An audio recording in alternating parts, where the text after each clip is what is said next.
Hello everyone, welcome back to Yakuza Games. Today I have an aftermarket Famicom for you guys, and this one here is known as the game iSports.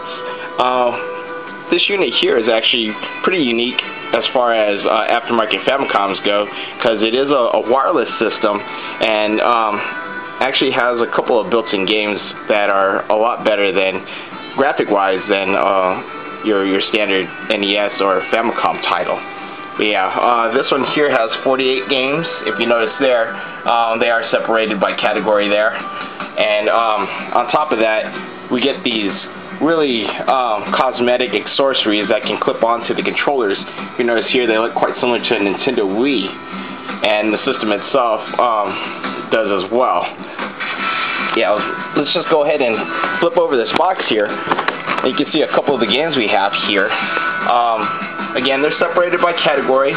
What is cool about this system is the built-in games borrow a lot of graphics from like Capcom, Neo Geo games, and update some of the older NES games such as Road Fighter, Galaga.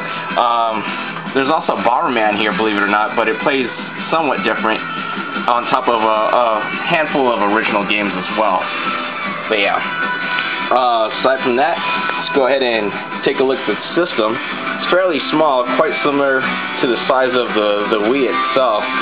If I'm not mistaken, it's not as slender. On the back here we have the video and audio cable. Unfortunately, this is only mono sound, but I have yet to see a stereo sound aftermarket Famicom, so yeah.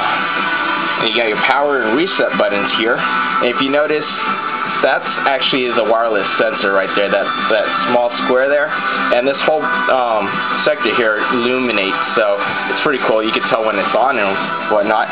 On the top here, we also have this little flap, which enables you to put in Famicom cartridges. So if you have any of those older games or what, you could also add those to your gaming experience. Aside from that, like I said before, this can run off of batteries, although it does have its own plug. And I do believe it uses AA, yeah, 4 AA's right there. So all you would have to do is plug it in directly into the television or whatever you have that uses AV cable to display picture. And on top of that, we have these controllers here, and if you notice, they look quite similar to the Nintendo Wii in design only. These here are your standard directional pad, your start and select. You can also reset the system directly from the controller by holding down the reset button right here. And if you notice, unlike the Famicom, the A and B are reversed, and that's how they actually are. So yeah, B is legitimately the B button, and A would be the A button. These X and Y buttons here would be the turbo fire buttons to the buttons underneath it. So if you want rapid fire, you just have to hold it down and you're good to go. As far as these are concerned, what's kind of weird is these actually run off of AAA, which require 3 batteries here. And on top of that, whenever you're controlling this device, this part here will illuminate. And on top of that, if you shake the controller, like playing some of these sports games or even your NES titles, it'll act as a jump button. So if you shake it like that, it'll indicate movement and automatically press this button for you. I'm pretty sure it was mainly used to play these sports games and like baseball games and whatnot, so it could detect when you're moving the controller or whatnot. But yeah, I thought it was a pretty cool feature, but it can be annoying if you accidentally shake the controller and your character jumps on accident on regular Famicom games. Now, if you notice here, we have a couple of accessories. These here, just for example, let's go ahead and place this on here. It's more cosmetic than anything, but yeah, all you have to do is clip it on there. And say if you're going to play the ping pong game, you know, you can have the paddle on there, but again, it's not necessary. And to detach it, you just press these 2 buttons here, and that will release the mechanism for taking out the device or the accessory you placed on there. But yeah, let's go ahead and pop this system on the television, and I'll show you a couple of the games that they have for this. Alright guys, I have it powered on. If you notice there, it's illuminated right there in the front.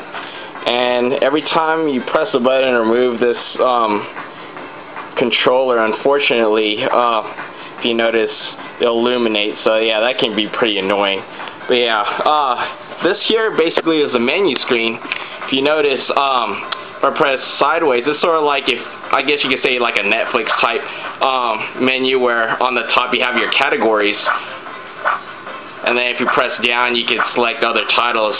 Sometimes if you go further off, there's more titles than these original 6 that it shows you. These here would be, if you're familiar with track and field. Let's go ahead and do this one here. You press the start button, and it brings you straight to the game. If you notice, the graphics are actually not that bad.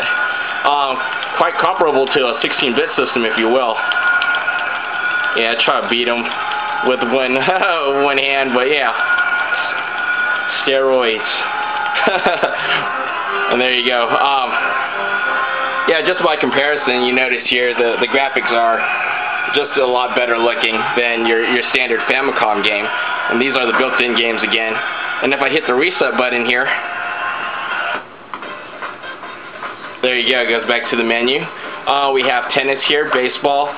Just so you know, these games here, like the ping pong and whatnot, since the controller only responds to if it's being moved or not, it doesn't actually detect location. So you can just swing the button or swing the controller whenever you want, you know, it to do its motion basically. But again, the button, like say this for baseball, when you hit the, oh look at this, this is actually those are graphics from Baseball Stars 2. Well, not this one, but yeah, the one in the beginning. Yeah, there's a lot of borrowed Neo Geo graphics on this, if you will. But yeah, like I said, if you shake it, that's your A button. So if you don't want to shake the controller, you can just straight up press the A button, you know, to do your swings or whatnot. This would be the baseball game. And then when the ball comes, you just press the button, basically, or swing the controller. It's at your choice, really. But you really don't play this one. If you notice, all you do is a swing. You don't really do anything else besides that. Not one of the better games found on here. But yeah, going back up here, let's go to racing. I thought this was quite interesting. If you've seen my other video, this here is Road Fighter, but it has Rally Chase graphics from the Neo Geo, which is pretty cool and odd at the same time. If you notice, it has the Road Fighter music here. But yeah, again, trying to drive with one hand here. But yeah, that's the Rally Chase car, and the graphics, the other cars are also from Rally Chase. What's pretty weird about this particular one is that the gas trucks are actually the vehicles that give you more gas, which is pretty odd. Moving on here, let's go ahead and show you some other games that might be more towards your liking here. This would be Duck Hunt, but if you notice, the graphics are completely different, and you shoot down crows as opposed to ducks. But unlike the actual Duck Hunt, you use the crosshair here.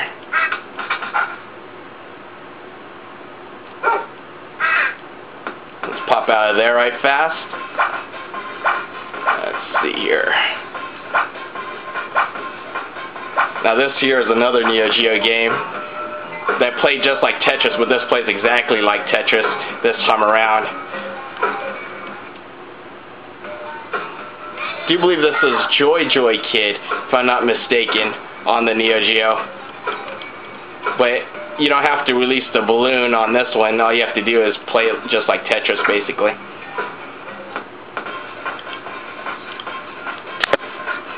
But yeah, that's just a handful of the games there. I mean, if it strikes interest to you with the retouched up graphics, I mean, yeah, this might be ideal for you.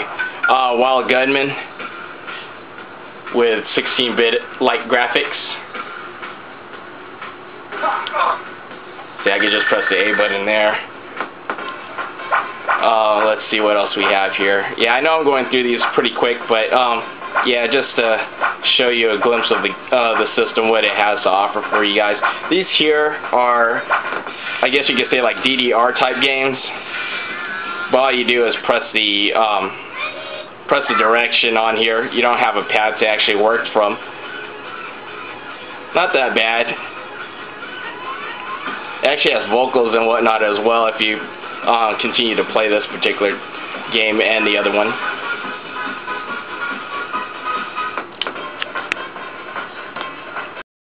Okay guys, last but not least, this one here actually runs Famicom carts, and if you're questioning the larger cartridges that the Virtual Station would not fit, see there, this one here doesn't have that clearance issue. So yeah, all I have to do is pop this guy in, and I have myself a wireless Famicom. Konami's Mighty Atom, or Astro Boy if you will. Yeah, it's actually pretty cool playing it with a wireless controller here.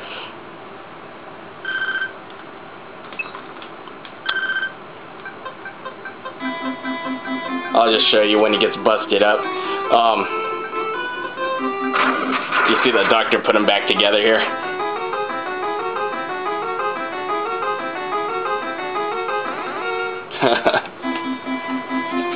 But yeah, overall this system here, for $5, this thing here is actually built a lot better than the ones that you would find like at flea markets or whatnot. And again, it's also wireless on top of that. Yeah, compared to a Virtual Station, I think they're quite similar in terms of quality. Of course, they're not going to be as good as the original Famicom or Micro Genius family computer, but yeah, for a backup system, I would highly recommend this one. Yeah, I'll pop in this one here. So show you one more thing before we go here. I'm not sure if you guys know what this is. This is Ninja Jajamaru. But this isn't the mountain one that you get in your multi-carts.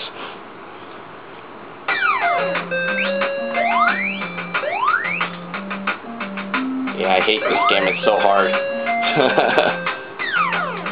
Yeah, what's pretty cool about this is there's 3 different items, special items that you can pick up, and if you find them all, you're actually capable of killing everything on the screen like you're invincible. If you notice, they leave stuff behind after I kill them, and those are actually like souls or what. You get 100, you get an extra man, but yeah, definitely worth its money, and built fairly well. This here is the iSports, or I guess you could say the V. I took off the sticker on this one here, but yeah, not a bad system overall. So yeah, if you're interested in looking for another aftermarket Famicom that is built semi-decent, this would be definitely worth looking into. Or if you don't like the wireless aspect, of course the Virtual Station is not that bad as well. But yeah. Thanks again for watching, guys. This is Agent Zero for Yakuza Games, and I'll talk to you guys next time.